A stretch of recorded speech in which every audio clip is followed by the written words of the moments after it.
최근 유명 정치인과 그 여비서 간의 부적절한 관계를 둘러싸고 이것이 업무상 위계 위력에 의한 간음죄에 해당하는지를 놓고 큰 관심을 모았습니다.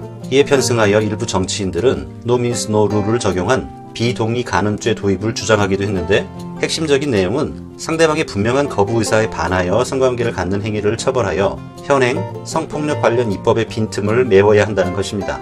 비동의 간음죄의 핵심은 폭행 및 협박이 없어도 상대방의 의사에 반하는 간음 행위일 경우 강간죄로 인정하자는 것입니다. 한편 일부에서는 Yes means yes 룰을 포함하여 업무상 위력에 의한 관계에서는 명시적 동의 없이 간음한 자를 처벌할 수 있도록 하는 한편, 폭행 또는 협박으로 간음죄를 저지른 사람은 적용되는 형의 2분의 1까지 가중 처벌할 수 있도록 하는 조항을 추가하자는 주장을 하기도 합니다. 이와 같이 비동의 간음죄 도입을 주장하는 목소리가 높아진 이유는 현행 형사법 체계와 해석상 성관계에 동의하지도 않았지만 명백히 부인하지도 않은 경우에 가해자를 처벌하지 않는 경우가 많아 불합리하다는 점 때문입니다.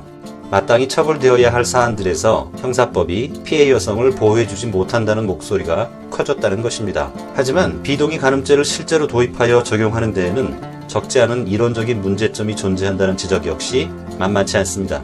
우선 구속요건의 명확성과 관련한 것입니다. 즉, 우리 형법에서는 과실 행위를 처벌하는 예외 규정을 제외하고는 죄의 성립 요소를 인식한 고의 행위만 처벌하는데, 가해자가 피해자의 묵시적 동의가 있었다고 착각한 경우에는 고의성이 조각되어 처벌하기 어려울 수 있습니다. 비동의 간음죄 도입을 찬성하는 측에서는 이런 경우도 처벌해야 한다고 보아야 할 것이지만 실제 법 적용 시에는 부딪히게 될 난관이 적지 않다는 점도 유의해야 합니다. 구체적으로 비동의 간음죄 도입 시 검사는 당사자들의 사건 전후 행위나 주변 상황 등의 정황 증거를 통해 피해자의 명시적, 묵시적 비동의 여부를 입증해야 할 것이며, 피해자가 동의하지 않았다는 의사표시가 합리적이라고 인정될 경우 가해자의 고의가 성립될 것입니다. 그러나 이 점을 둘러싸고 비동의 간음죄가 입증 책임을 전환하는 결과가 된다는 점을 지적하는 견해도 있습니다. 나아가 허위 고소, 무고죄 등이 증가할 것이라는 점을 우려하기도 합니다. 즉, 피해자의 거부 의사 표시에 대한 입증을 오직 피해자의 진술에만 의존하게 되는데, 비동의를 주장해 수사가 진행되던 중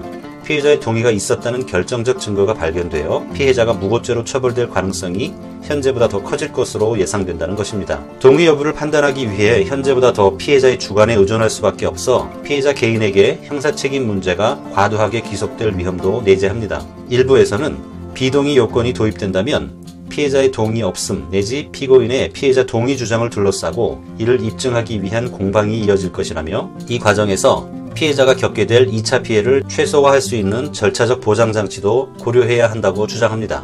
비동의 간음죄 도입과 관련하여 현행 성폭력 처벌과 관련한 형법의 한계를 인정하고 비판적인 개선 작업이 필요하다는 사회적인 공감대는 형성되어 있습니다. 특히 비동의 간음죄 신설을 통해 여성의 지위에 대한 인식의 변화를 기대할 수 있을 것입니다. 나아가 강간죄 피해자 보호 강화라는 실익도 기대됩니다. 즉, 피해자가 두려움에 의해 저항 없이 소극적으로 간음 행위를 한 경우와 같이 현행 형법상 강간죄 처벌 공백을 메우는 데 도움이 된다는 것입니다.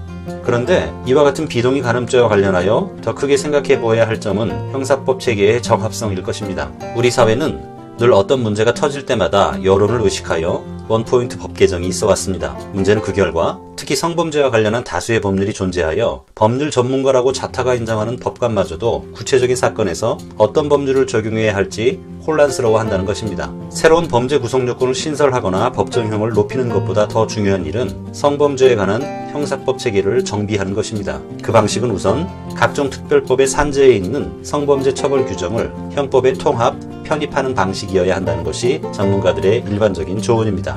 비동의, 위계 위력, 폭행 협박, 흉기 휴대 등과 이에 의한 간음 및 추행과 같은 행위 유형과 성인, 아동 청소년, 13세 미만, 장애인 등 피해자별로 기본 구속요건과 가중 감경 구속요건 형식으로 체계화하는 작업이 우선적입니다. 한편 이 기회에 과잉범죄화, 과잉형벌화, 법정형 불균형의 문제, 책임원칙 위배 문제 등도 정리할 필요가 있을 것입니다.